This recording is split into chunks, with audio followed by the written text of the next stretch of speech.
Évangile de Jésus-Christ selon saint Luc, chapitre 24, des versets 35 à 48.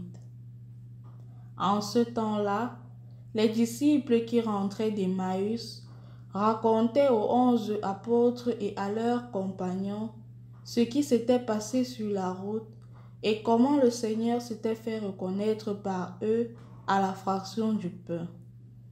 Comme il en parlait encore, lui-même fut présent au milieu d'eux et leur dit : « La paix soit avec vous. » Saisis de frayeur et de crainte, ils croyaient voir un esprit. Jésus leur dit : « Pourquoi êtes-vous bouleversés? Et pourquoi ces pensées qui surgissent dans votre cœur? Voyez mes mains et mes pieds, c'est bien moi. Touchez-moi, regardez. Un esprit n'a pas de chair ni d'os, comme vous constatez que j'en ai. » Après cette parole, il leur montra ses mains et ses pieds. Dans leur joie, ils n'osaient pas encore y croire et restaient saisis d'étonnement. Jésus leur dit : « Avez-vous ici quelque chose à manger? » Ils lui présentèrent une part de poisson grillé qu'il prit et mangea devant eux. Puis il leur déclara : « Voici les paroles que je vous ai dites quand j'étais encore avec vous. Il faut que s'accomplisse tout ce qui a été écrit à mon sujet dans la loi de Moïse, les prophètes et les psaumes. » Alors il ouvrit leur intelligence à la compréhension des Écritures. Il leur dit : « Ainsi est-il écrit que le Christ souffrirait, qu'il ressusciterait d'entre les morts le troisième jour, et que la conversion serait proclamée en son nom pour le pardon des péchés à toutes les nations, en commençant par Jérusalem. À vous d'en être les témoins. » Au nom du Père et du Fils et du Saint-Esprit. Amen. Loué soit Jésus-Christ et bonne fête de Pâques, puisque nous sommes encore dans l'octave pascale. Chers frères et sœurs dans le Christ, dans l'évangile que nous venons d'écouter, deux paroles meublent davantage notre méditation. Le souhait de la paix de Jésus et l'ouverture à l'intelligence des Écritures. Pourquoi premièrement la paix? De prime abord, rendons-nous compte que la paix dont il est question ici n'est pas premièrement l'absence de guerre, l'absence de conflit dans le monde. Parce que, comme nous allons le remarquer, plus tard, les disciples seront persécutés. Plus tard, les disciples seront même tués, ils mourront martyrs.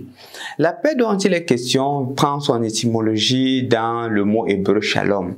Et le shalom n'est pas d'abord quelque chose d'extérieur, c'est d'abord quelque chose d'intérieur, la quiétude intérieure, la certitude que Dieu est présent dans notre vie, la certitude que quel que soit ce que je traverse, la présence de Dieu est toujours manifeste et tout concourt au bien de celui qui aime Dieu.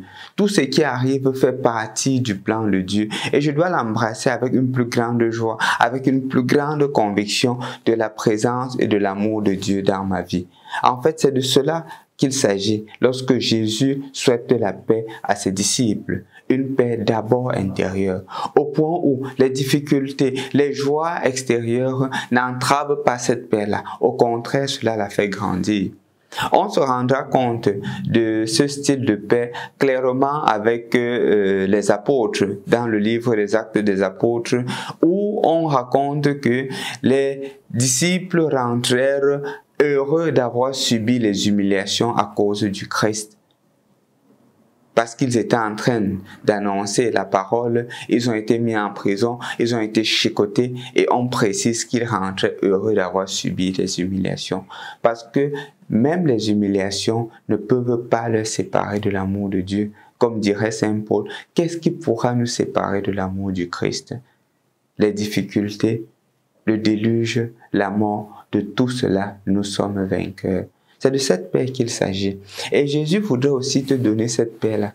De la même manière qu'il dit aux disciples, la paix soit avec vous. Aujourd'hui aussi, il t'adresse cette même parole. La paix soit avec toi. Garde la paix de Jésus.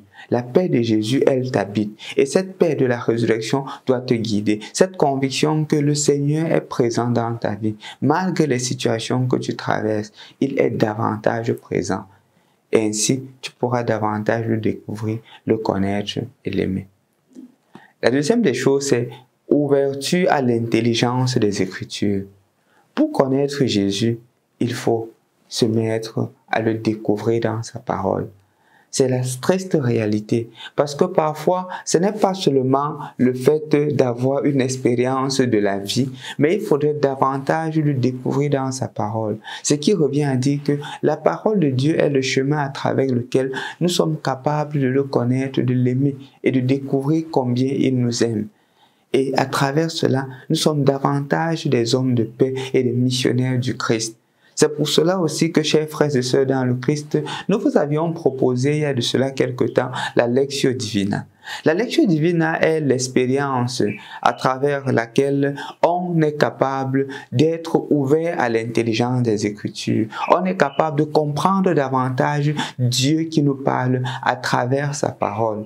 Et donc, je t'invite aujourd'hui, pendant cette octave pascale et pour le reste de ta vie, de t'engager à méditer la parole de Dieu, à utiliser la Lectio Divina, cette méthode simple et belle que nous vous avons proposée, afin davantage de découvrir quelle beauté le Seigneur met dans ta vie, quelle beauté le Seigneur met dans notre vie et comment nous pouvons davantage grandir en le connaissant et en lui demeurant fidèles.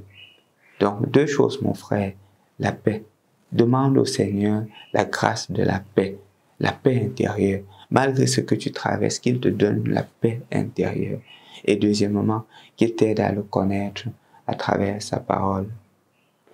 Au nom du Père et du Fils et du Saint-Esprit. Amen. La famille Miss Jeune vous souhaite joyeux Noël, Happy